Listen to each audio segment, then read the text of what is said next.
ഒരുപാട് കാലത്തെ കാത്തിരിപ്പിന് ശേഷം ഗുരുവായൂരപ്പന്റെ അടുത്തേക്ക് ഒരു യാത്രയുണ്ട്. പരിഭവങ്ങളും സങ്കടങ്ങളും പരാതികളൊക്കെ ആയിട്ട് നടന്ന് ആ ശ്രീലകത്തിന്റെ മുമ്പിൽ അങ്ങോട്ട് എത്തുമ്പോ ഭഗവാനെങ്ങനെ കാണാം.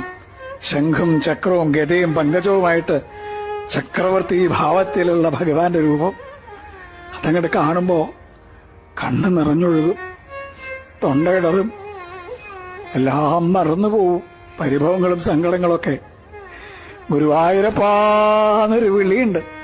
ആ സമയത്ത് ശ്രീലകത്തുനിന്നൊരു നോട്ടമുണ്ട്, കാരുണ്യത്തിന്റെ കടലായ കണ്ണന്റെ നോട്ടം. ഞാൻ ഇല്ലേ കൂടെ എന്ന് പറഞ്ഞിട്ട് ആ കണ്ണനെ ഹൃദയത്തിലേക്ക് നിറയ്ക്കുമ്പോഴേക്കും ദ്വാരപാലകർ നമ്മളെ നിൽക്കിണ്ടാവും. പക്ഷെ ആ കാരുണ്യം നിറഞ്ഞൊരു നോട്ടല്ലേ, അത് മതി നമ്മളെ പരമാനന്ദത്തിൽ ആറാടിക്കാൻ. കൃഷ്ണ ഗുരുവായൂരപ്പ.